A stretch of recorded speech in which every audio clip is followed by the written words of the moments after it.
Ladies and gentlemen, welcome back to the Unstuck movement. I am your host, Rob Z. This platform is to give you the examples of breakthrough for you in your life, to show that it's possible for you to break the chains that have been holding you back. So these are stories of boldness, of faith, of courage, of perseverance. And I want to thank the Connected Leaders Academy for making this podcast possible. The CLA, the Connected Leaders Academy, is a group of hundreds of high-level entrepreneurs and leaders from all over the world who are helping each other grow, helping each other level up. So if you want to be a part of this amazing community that has changed my life and influenced my life in many amazing ways, go to connectedleadersacademy.com. You can find Jose Escobar, the creator of the CLA, on Facebook and Instagram. Today, we have the incredible and the powerful Anthony Cutno on the podcast, a motivational and inspirational speaker with a compelling history that includes service in both the Air Force and Marine Corps, from which he was medically retired back in 2018. Anthony has had multiple near-death experiences, and these pivotal moments in his life not only reshaped his perspective on life, but also unveiled his true purpose. Anthony, thank you so much for being a part of the Unstuck movement. Thank you for having me. It's my pleasure being here. Great to have you here, dude. I'm super excited to talk to you and learn more about your story. I love to open these episodes up with a question. On this platform, we're all about breakthrough, right? And if you ask better questions, you get better answers in life, which lead to bigger breakthroughs. I want to know for you, what emotions did you feel that let you know that you were at that point of your breakthrough, of your spiritual awakening in your life? What emotions triggered that for you? It was trauma. At the time, I was also homeless and living with my dad's place for a little while. And then also it was a spiritual awakening that I had. And then so I can tell you a little more about it. So with that awakening, and I was going through a lot of emotions, depression, sadness, all of that. You can put that all in there. I was feeling it all. And this one night I was sitting in the backyard, and I was just sitting there, and I started asking God, like give me a sign, give me a sign, give me a sign. Because it was one of my lowest moments. I had a lot of low moments, and this was one of them. And something just said, go inside and talk to your sister.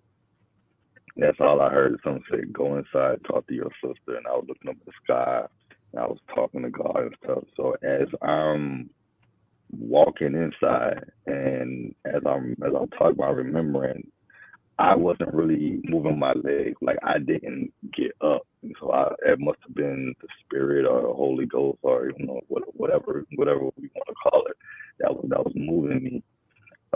And as I'm walking inside, it's in the middle of the night at that too. And my sister, who the voice was telling me to go talk to, she was literally walking towards me, coming from downstairs, and like a coincidence. And as we were walking towards each other, I forgot what I said to her, and then something just came over me. Like, it was this warm feeling. I was feeling in my head, feeling in my body, and then I literally just started crying, full blown snot, tears, the whole nine. And I just fell on the floor, face first, spread out, everything. And all I remember saying is, I get it, I get it, I get it, I get it. I understand, I understand, I understand, I understand. And this lasted for, I'm going to say maybe a couple of minutes, 5 minutes or so, like that. And then as I'm picking myself up off the floor, wiping my face, blowing my nose and everything, like I say, the full whole snot, all of that. And I just had this I'm gonna call it clarity. So I was like, I understand, I understand, I understand. And it was, I wasn't stressing anymore, you know, in that sense. I was at peace, like things, clarity, the understanding, all of that just came all at once. And then I told my sister, she was trying to get me to go to her church with her. So I told her, which is I'm assuming why it said go and the boys were telling me go and talk to her. I said I'm gonna go to your church tomorrow. It was on a Saturday night, and I also have sleep apnea and insomnia, so I don't get a lot of sleep. And she was like, okay, and I stayed up, you know, doing until I can go to sleep. And I went to sleep, went to the church the next day, and the preacher, it seemed like he was meant to preach what he preached the sermon, where he was saying, and it was specifically towards me, which everything I'd have been through that happened the night before, and everything else I'd have been through, which we're gonna talk about later. And he was preaching about Habakkuk, and I never heard of Habakkuk before. I didn't know his name. Like I knew the name of disciples and everything else, but I didn't know Habakkuk. And he was saying Habakkuk is not mentioned a lot in the Bible, but he's very important. He was very pivotal in Jesus, you know, going along his journey. And he was the only one of the disciples, from my understanding, from my reading that I'm doing, that actually got to question God, and God actually answered his question. Mm. And that was me. I was questioning God. I was like, why did I die? And as many times as I died, why did I go to hell? As many times I went to hell. Why did I go to purgatory? Why did this happen to me? Why these many not near death experiences that I had? Why did I have them? Why I'm going through what I went through, all the trial, all the tribulations? You know, why is it happening? And it was that that that answer came. That answer came to me. He was like, you are doing what I want you to do. You are living why living your purpose on this earth. You already been doing it your entire life without even knowing what you was doing. And after I had that clarity, and then this is around the same time that I got introduced to I got joined CLA. Got introduced to uh, to to Dr. Reed and his Milk Academy, you know, through the Marine Corps, which is my Sergeant Major Clay, who actually introduced me to Dr. Reed, who introduced me to Jose. And it just, you know, things just started happening, blessings, blessing after blessing after blessing after blessing. Then I started getting the understanding of why. Then at the same time, as I'm getting that understanding, I'm getting closer to God in my spiritual. I'm doing more reading, doing more writing. You know, the books that people are telling me to read, I'm reading them. You know, things like that. I started meeting a lot of like-minded people in this environment, and then that's when the real test started for me. That's when I got my answers, because as I got my understanding, and also my understanding was giving my self awareness and giving my clarity on my answers, that's when the devil started coming for me. Like I started seeing the demons on the back of my family members, the back of my, you know, friends, and these are the same people that was coming at me. Mm. So, and I started reading, and you know, like everything clicked. My algorithm on YouTube automatically changed. I didn't change it. It literally automatically changed on its own.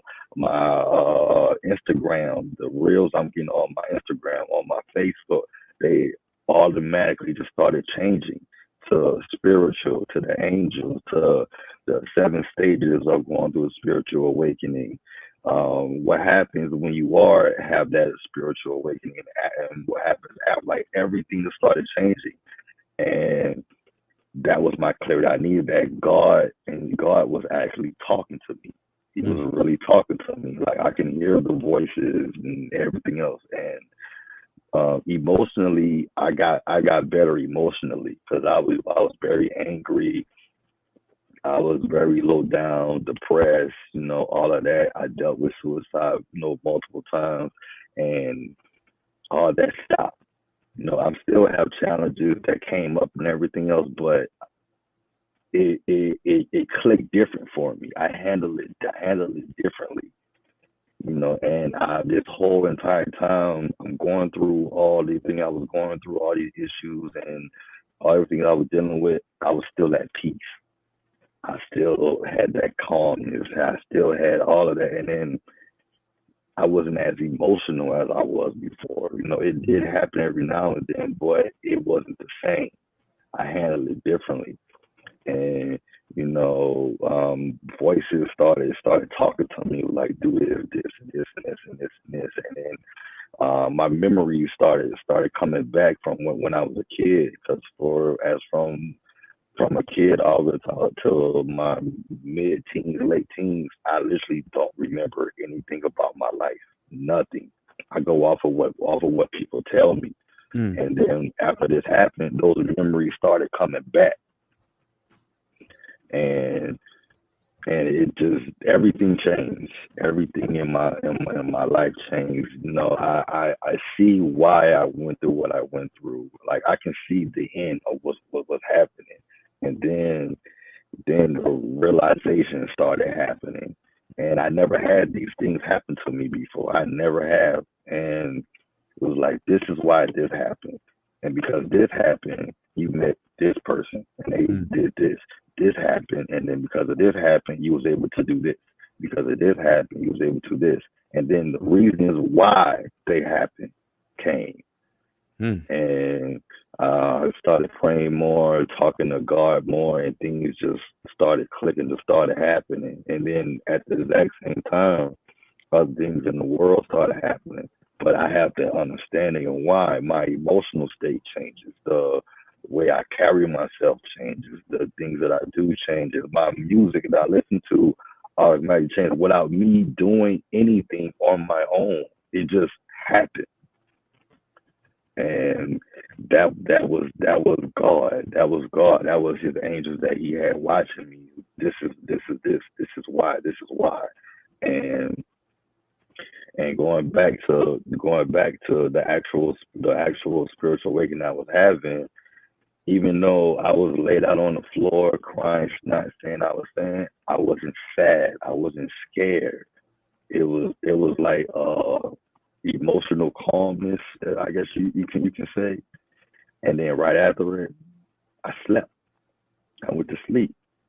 And it literally changed my life, because it gave me that understanding and that understanding that I needed, that I was asking for. My answers, my questions were answered immediately. Like, this is a matter of days, all this is going on. And it just happened. And then afterwards, I started having visions, like true visions. I started having, I'm having the brain fart of what it's called. How you see yourself doing something. I started having those, but these are things that didn't happen yet. Like a premonition kind of thing? Right. And when they did happen, I was like, oh, I saw myself doing stuff, talking to people, meeting people that I never met in my life. When I do meet them, I'm like, you look familiar, but I don't know how. But they're doing what I was seeing them doing. I'm doing what I was seeing myself doing. I started having like moments to where, so it was one time I was staying at my friend's house, and her husband, me and him, that's one of my best friends. His brother died, and I never met his brother in his life. I never met this man in any way, shape, or form. But him and his brother were real close. I'm sitting outside their house on the porch, and I'm looking up in the sky like I normally do in the middle of the night when I can't sleep. And I'm asking God questions. I'm like, this and this and this is asking. And then something came over me. Now, this is in the middle of the night. And I don't remember this. I'm going off of what they told me. And I walk into their room while they're sleeping in the middle of the night. I walk into their room and I wake him up, and I tell him, your brother said it's gonna be all right. Your brother told me to tell you this. Your brother told me to say this. Your brother is saying this. And I'm not knowing. But he's like, okay, thank you. And then the next day, I was like, well, I kind of remember, did I go in your room last night? And he was like, yeah, my brother was talking to me through you. And what she was saying is things that he would actually really say. Like, I was telling them personal things that nobody knows except them. I never met his brother. And like, those things started happening to me over and over and over and over. And deja vu. I started having deja vu of me having deja vu, which I'm assuming was a vision or a premonition. Like, those type of things started happening. And then as I'm listening to these voices in my head telling me what to do, things, again, blessing after blessing, reading more. I started reading more, which I never used to like to read. But now I like to read. I have these books right here that I'm reading, books that I'm writing. I'm writing my own book, and it's coming easy to me. Like, it is coming truly, truly easy. I wrote 1,000-something words in like 20, 30 minutes. Like, things like that just started happening. My speech started to get better. Like, I have it right now, but this is better. This is my speech better than what it was before that happened. When did this all start happening? Like, how long ago? A couple months ago. Yeah, let's say what I met Dr. Reed and Jose them back in June, July. And from that point on, all the way up until now. And it's still happening now. Like, and then, I got a clarity, memories, like I said, memories was coming back, and it was life changing. It literally changed my life. Praise God. This is amazing, man. So there's so many questions. I don't even know how many questions I could ask you because there's too many. But one of the questions I did want to go way back to the beginning. When you said you fell on the floor in front of your sister and you were saying, I get it, I understand. So I had a moment back in 2020 where I also was saying that. I was saying, I see. And I can't remember what I was seeing, but I know I was seeing something that I needed to see. I can't remember what. So this is crazy because I haven't even thought about this until you brought this up right now. But I remember I kept saying that, and I was having some sort of vision. Like, I can't remember what it was. Do you remember what you were seeing when you were saying, I get it, I understand? Do you remember what you were receiving at that point in time? I saw light.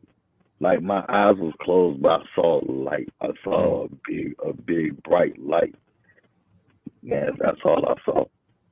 Okay, but you were receiving something, but you can't necessarily articulate what it was that you were receiving. Yeah, it was like a download or an upload, and it just appeared. That goes back to my birth. So I died before I was born. In my mother's womb, she was having a C-section, and she wasn't even supposed to have kids. Like, the doctor told her, if you have kids, you could die, because she had real bad asthma and other stuff. And that's kind of how my birth was. So she woke up during the C-section, and she saw all is open and felt the whole nine, and she died. And then when she died, I died. And this was my first and only time going to purgatory.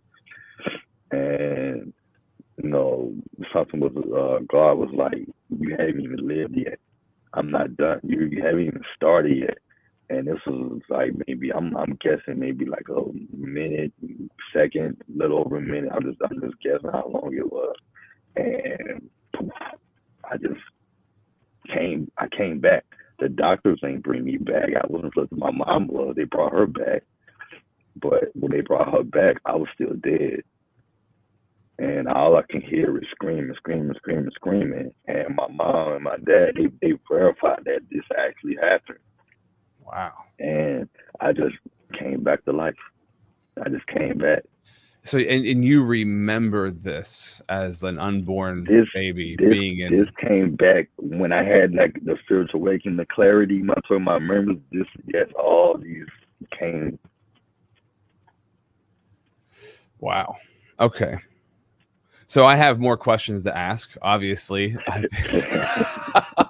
How could I not have more questions to ask? We have to jump into the sponsors. So I got to shout out to the Connected Leaders Academy real quick, which you're a part of the CLA too, so you know how powerful the CLA is. So we're going to shout out to them for 60 seconds. When I come back, I want to ask you, man, what we're going to dive into is what these near-death experiences that you had and your life previous to the life and who you're living right now, right? I want to talk about how and what led up to this point. We'll dive into that in just 60 seconds.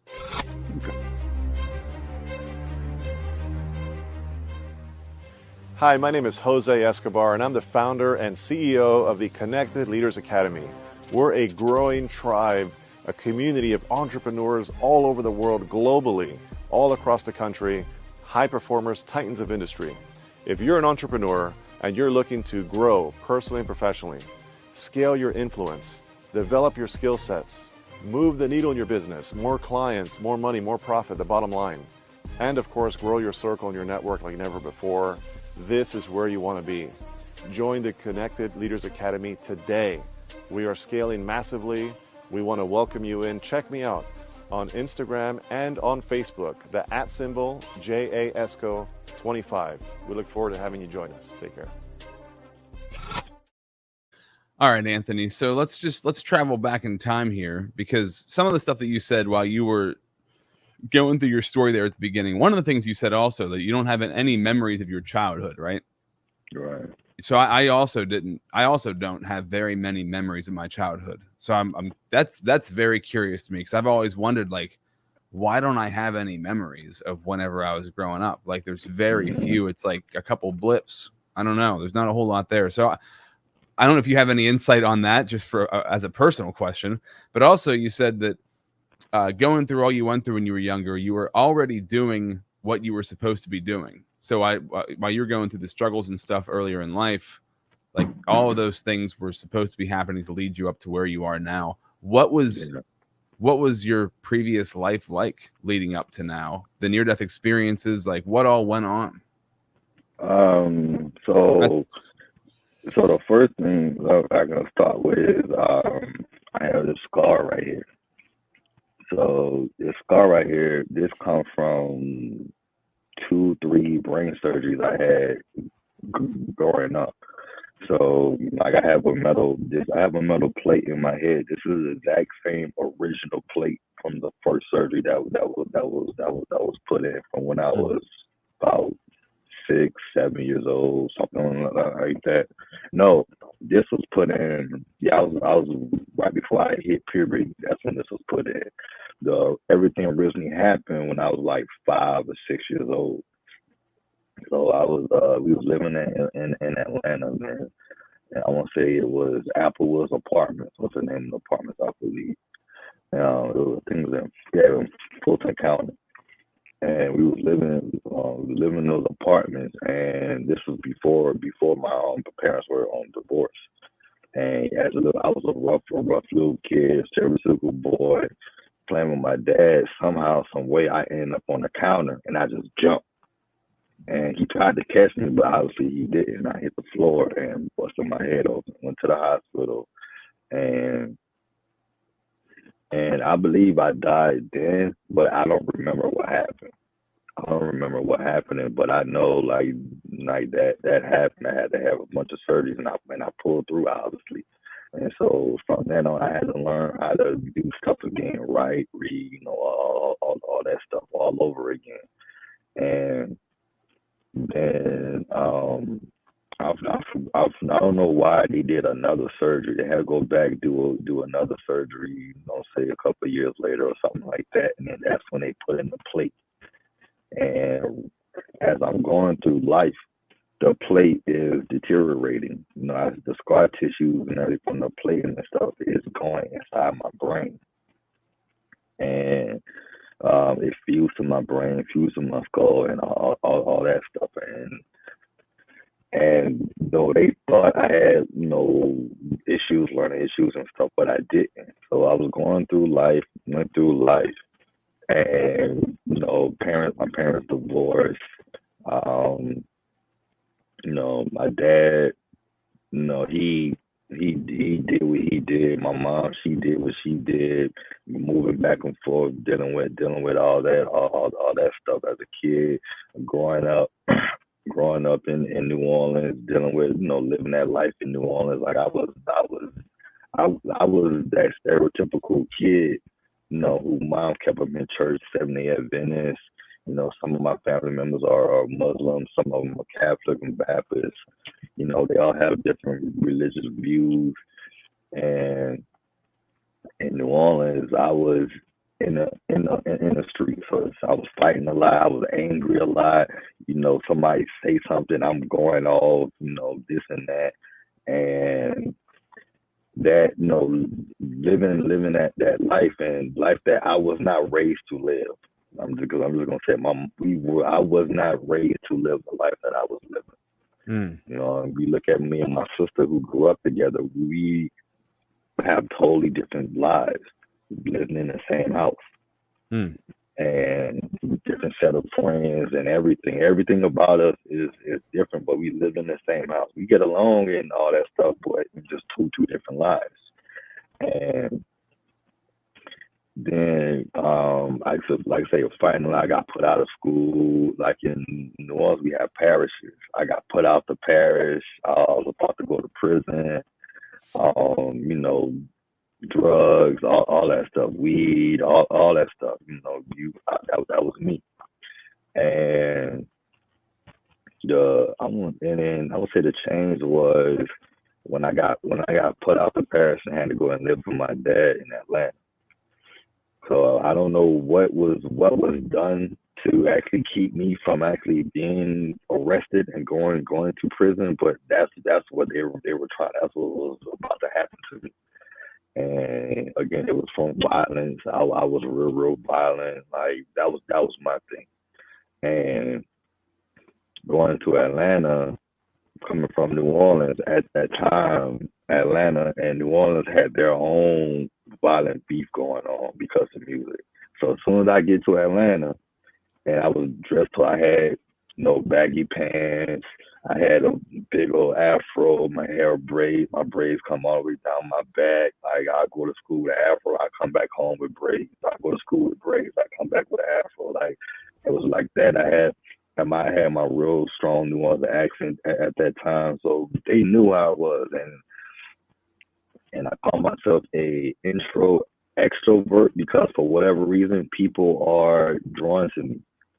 And I'm assuming that was part of my purpose, to draw in people. Like I guess going on, I was finding my skills dealing with different situations, dealing with different people in different environments and stuff. And they were just drawn to me. And I'm still friends with kids that I went to elementary school with. We still tight. And dealing with all of that, I barely graduated high school. I graduated from Redan High School in Georgia. And after that, I stayed around. I was selling my little stuff in school. I was the candy man. That was my little cover. I would get a regular job. I worked at McDonald's and UPS to try and hide what I was really doing and stuff like that. MySpace pages on MySpace was out. I was the dude that people would pay to make the make their MySpace pages and stuff. I had my little covers and stuff. So I come back to New Orleans after I graduated. I come back and I just fall back to the same thing. At this time, I'm grown. I'm thinking I'm grown.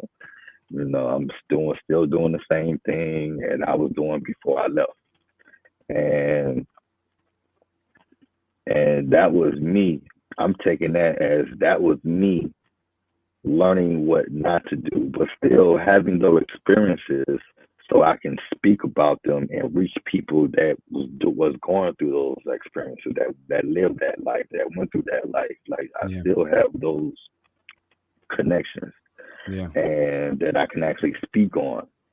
That truthfully, not make up or exaggerate. I can truly speak on those things. Then my mom, this was the second time that she was about to put me out. That she did before, and this time though, I'm thinking we going to Walmart, the store, or whatever we was going, and then I'm at the Air Force recruiting office, and she was like, "You going to sign these papers, or you ain't going back to my house?" So I was like, "Okay," and then that's how I ended up in the Air Force. But I still had that same mindset. I was 20 years old. I turned 21 in Air Force boot camp. I'm thinking I'm grown, doing what we're doing, and I didn't really have nobody watching me, anything like that. So again, I was messing around with the women, not really taking it serious, this and that, until I was about to get kicked out. And I'm taking that as I was supposed to go through that, so I know what not to do when I got into the Marine Corps. I took that as, okay, this is your training before I actually put you on your real path. I had to fail the first time so I could succeed the second time, because I did. I'm not even gonna lie, I did. And so my mom, who was working for ICE at the time. At the time, I forgot what it was called. It wasn't called ICE then, but she was working for immigration. She was working for immigration, and everyone in her office was Marines. Everyone. So it was like it was meant to be. Everyone was Marines, and they knew me as a little kid growing up, working with my mom and stuff like that. And so when she told him what was happening, it was like, no, he going to the Marine Corps. He needs to go to the Marine Corps. And the Marine Corps is like that big, but it's that big. And so they called, and next thing I know, I'm getting a call from the Marine Corps recruiter. And I'm telling them I'm being put out. I never even heard. I didn't even know the Marine Corps existed. I knew about the Army, Navy, Air Force. I didn't know the Marine Corps existed. And the dude was telling me, I was like, "Well, y'all are special forces of the military or something like that?" Because I never heard of them. He like, "No." He explained it, whatever. I'm like, "Whatever, cool." I was like, "I'm going to be home on this date. I want to leave as soon as possible." Because I'm like, again, I can't let my mama down, and then also too, part of either finishing college or finishing a stint in the military would keep me out of prison. That's what I was told. I had to do one and the other, and so I'm like, all right, where I'm going is where I'm going.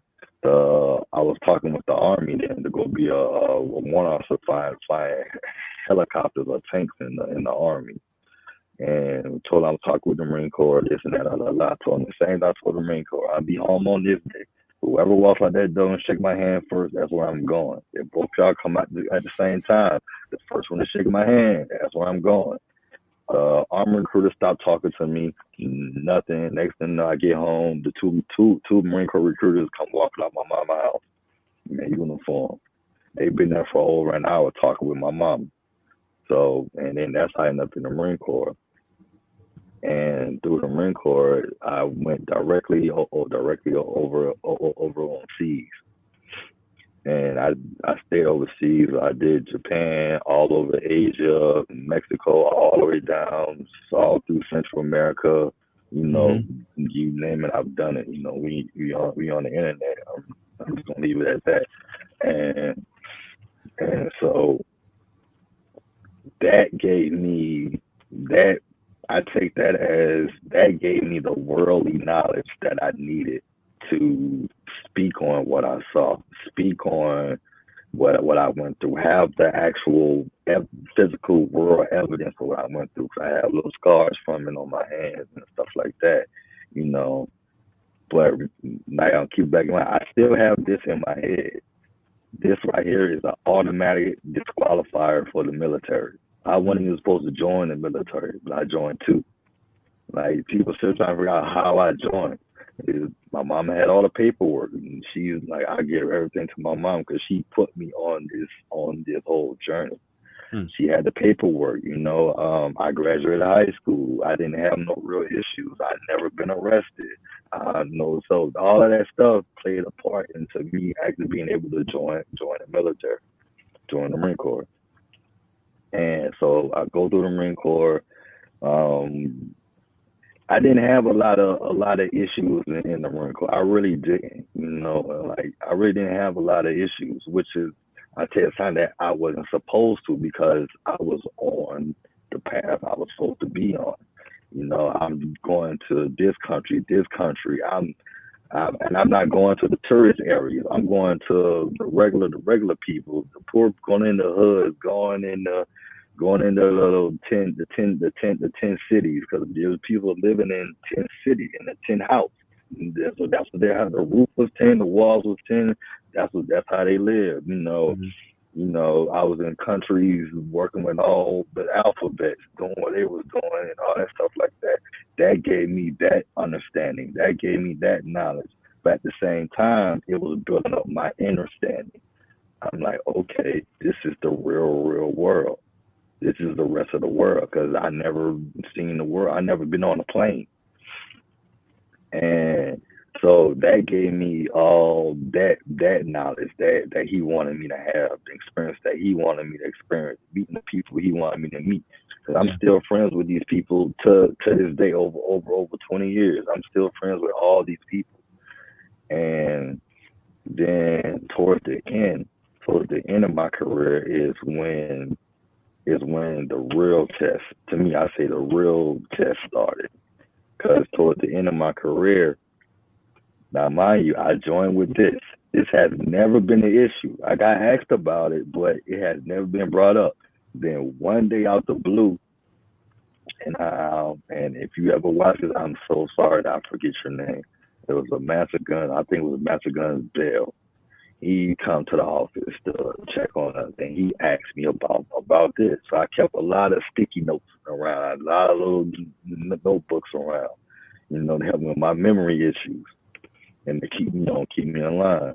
And he was like, what's this? What happened with this? And he started asking me questions. He said, have you ever been to the doctor about it since you've been in? I said, no. He said, why? I'm like, I have no issue. It ain't never brought up. And he started asking questions, and he ordered me to go see a neurologist. So I had to go see a neurologist.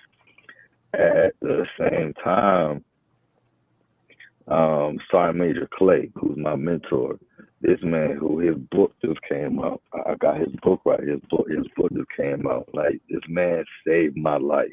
This man literally saved my life and my career. And stopped me again from going to prison.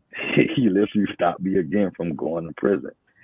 And as I go see the neurologist, this man tells me my entire life based on my brain. He was like, was you violent? Was you angry? Did this happen? This happened. And I think, again, I think he was one of God's angels that was sent to, like, okay, now I'm going to put you on your next path. Because he's the one that started my whole medical process. That neurologist started my whole medical process, and I tried to fight it, and I lost, obviously. And to me, that was God was like, okay, you're done. You're done with this test. Now I'm going to put you on your next one. So I'm going through a divorce at the same time. I'm thinking my marriage is all rainbows and unicorns, because we have no issue, no financial issues, no infidelity, no arguments, no, like, we was all good. No, we was almost married, almost 9 years, 10 years, I think. Yeah. I think that's about 9 years, something like that. We was married for a couple of years. No issue. I met her in El Salvador. That's where she's from. And she leaves. She leaves me twice. So the first time she leaves me, it was my birthday weekend. and it was Marine Corps ball. And then the second time she left, it was a little while, a couple months after that, and that was the time she really like left up. So then I have 3 kids. So my oldest son, I have not seen or talked to since he was 9. He's 16, 17 now, and then so dealing with all of that, going through all them legal custody battles, everything else, she turns around. My ex-wife turns around and does the exact same thing that she watched. I'm saying, okay, that's another test. She's and we cool now, no issue. We all cordial and all that stuff now. But there was another test. So I went from being a Marine, being a husband, being a father, thinking I done achieved what I wanted to achieve. I'm loving my Marine Corps career. I'm loving my wife, my kids, my family. All of that is good. Then she up and leave and go through dealing with all of that, go through divorce, lawyers, dealing with all that stuff like that. Then one day she calls me, which is where Sergeant Major Clay again comes in to save my career and my life and stop me from going to prison. So she calls me one day and tells me that the man she was staying with had hit my son, and I just snapped. But because me and Sergeant Major Clay, our relationship was so good, I was able to go and tell him what was going on, which even if we wasn't, I would have had to anyway. But I'm telling him what's going on, what happened, and he was like, "What you want to do?" I'm like, "I'm gonna go down there and I'm gonna kill this man, and for laying hands on my son." And that was what I was going to do. And he was like, "No, stop. Think about what you're doing." And then we have a personal relationship, so I know what he went through personally in his own life. Mm-hmm. So him just come from him. He's like, "No. Think about your kids. Think about your career.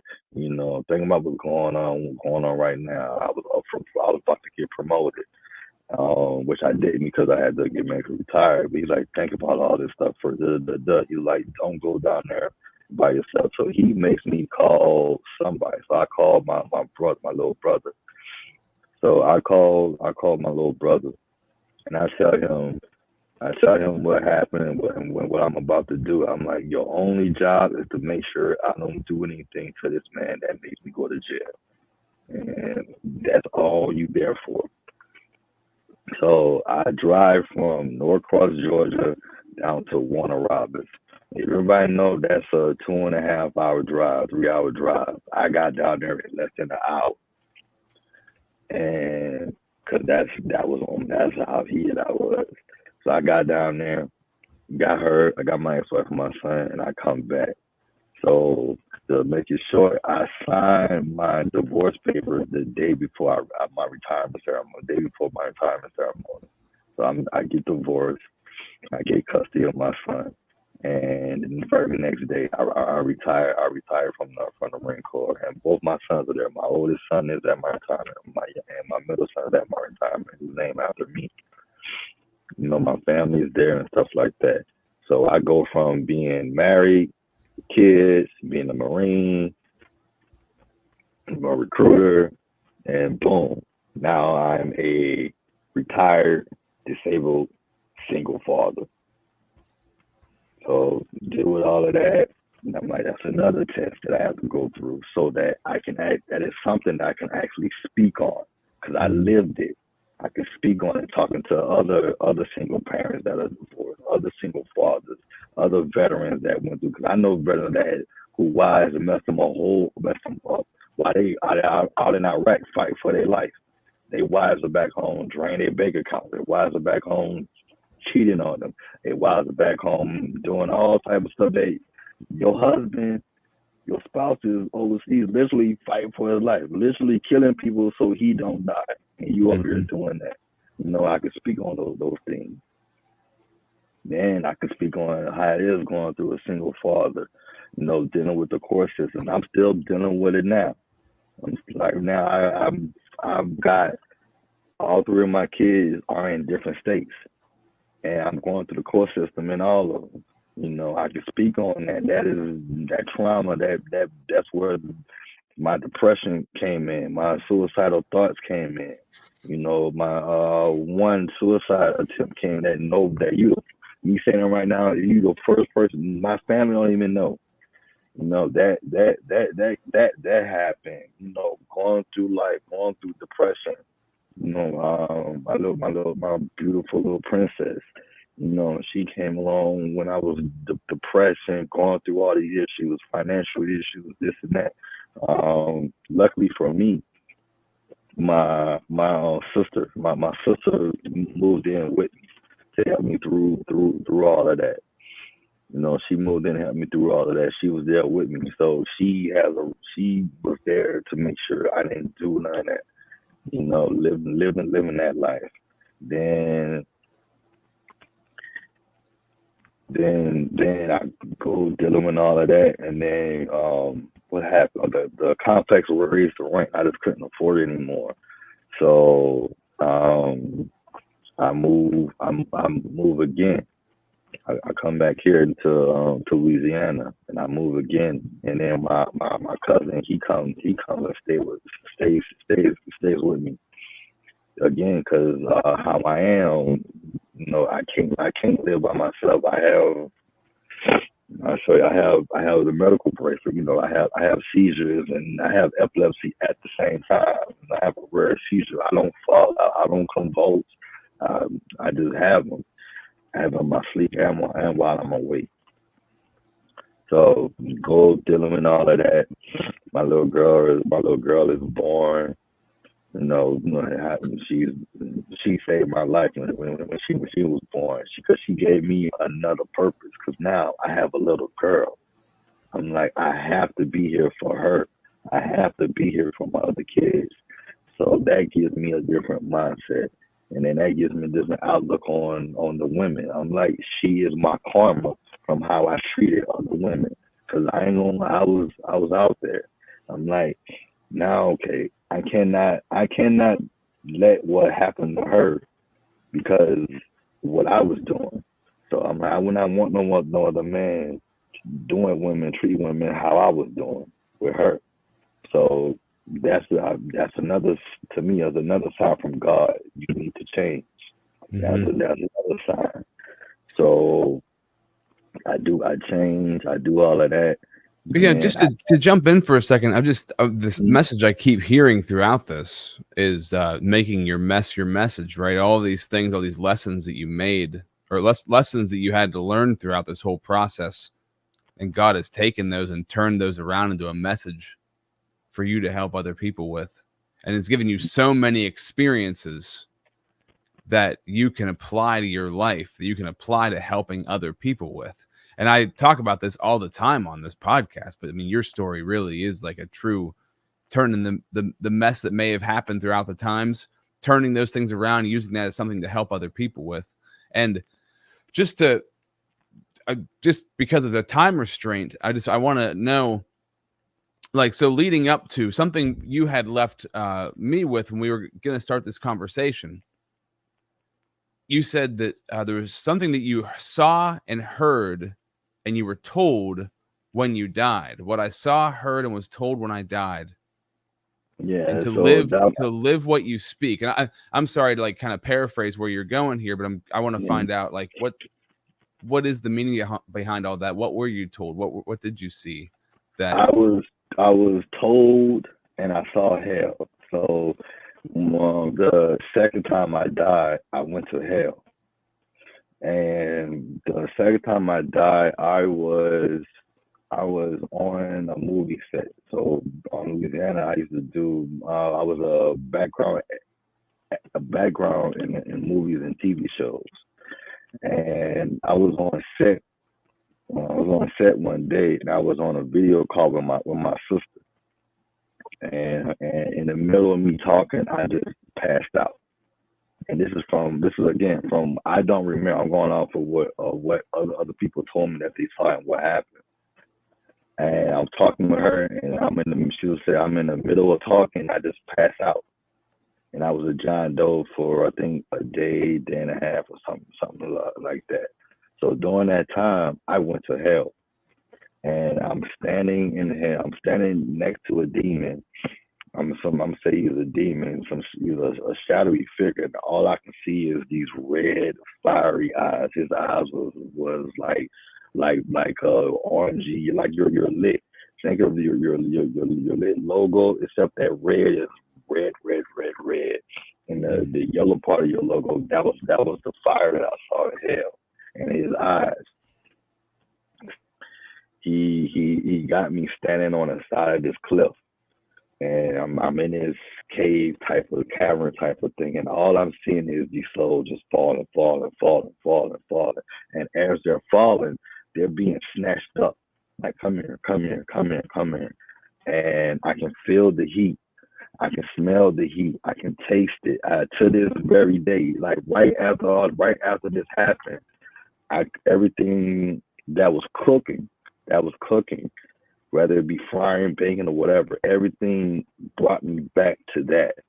I can still smell it, taste it, the readily taste in my mouth, all of that.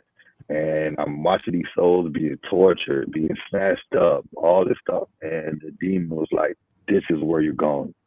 This is where you're going. And during this time, I'm not scared. For what I'm truly not scared. I'm calm, cool, and collect. And he's like, this is where you're going. And then boom, I woke up. And when I wake up, I'm in the hospital. Man, I go to another one of my VA appointments. That same doctor that was in the emergency room when I came in, he's my actual VA doctor for that appointment. And when he walks in, he was like, Mr. Cutno, are you okay?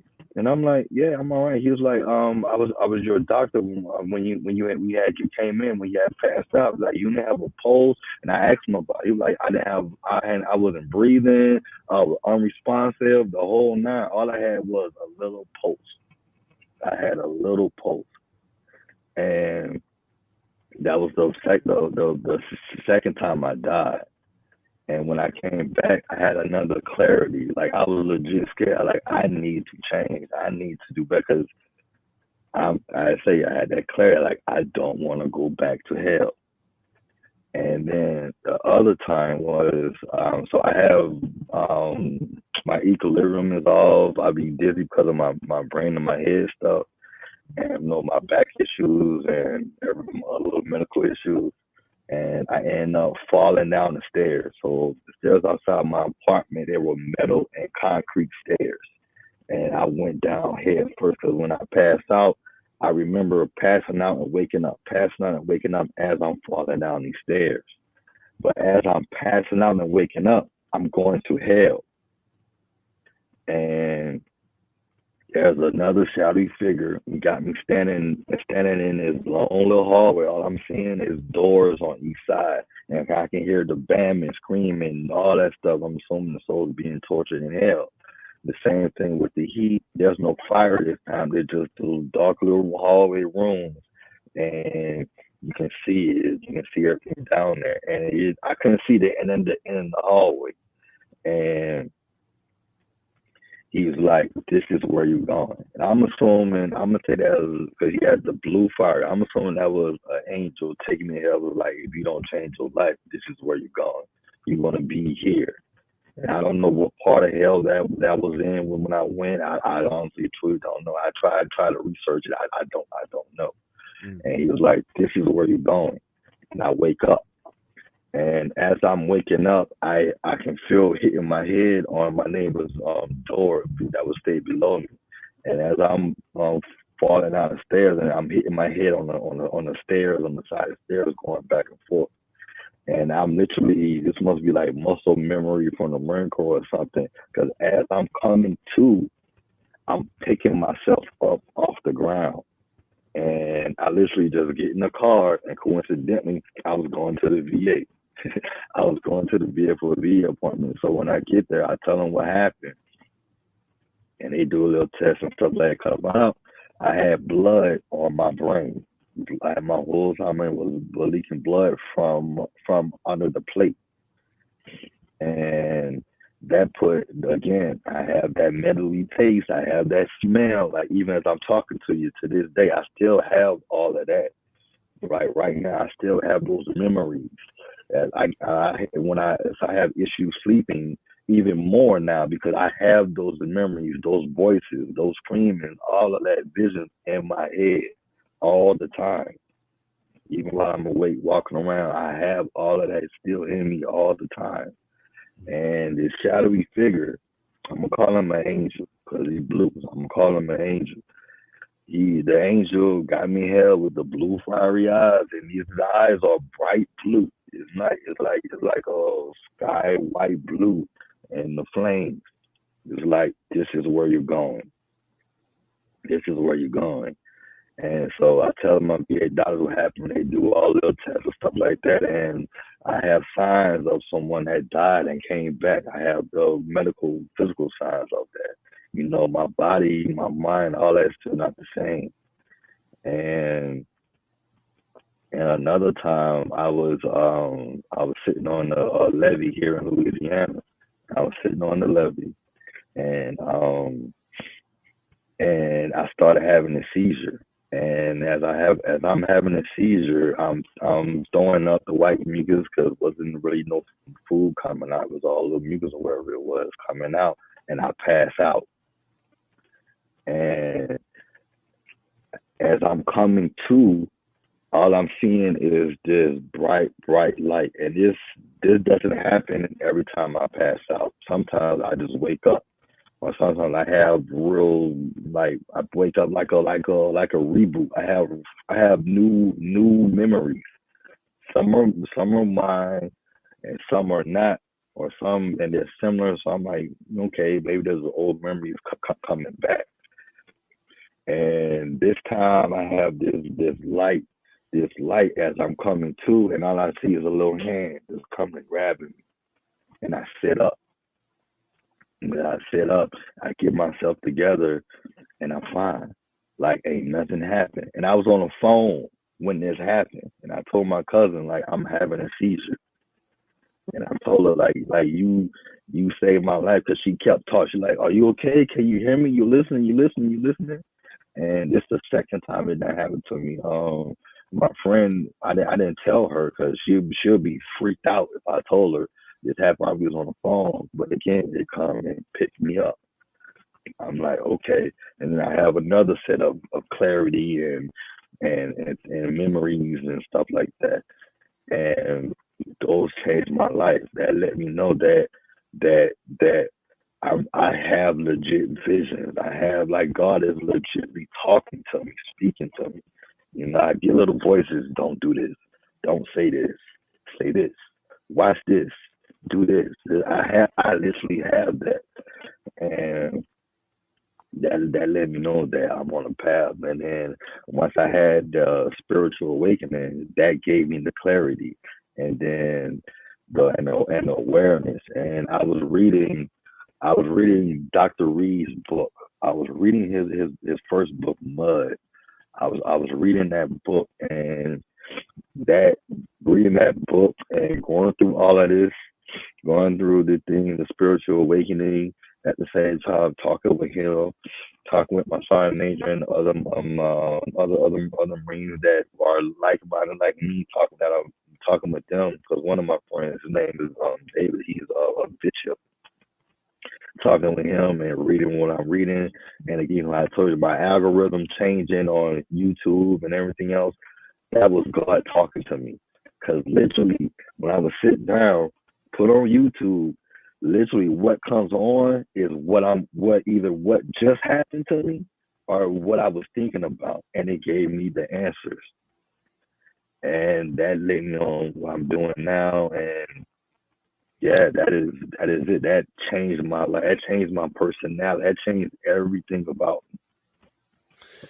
Well, Anthony, I mean, I'm just, the story is fascinating, and just I don't know. I could ask you so many different questions, and we have to end this episode, but I want to ask you, what do you want people to walk away with, right? So you've had a real taste of angels and demons and of the afterlife.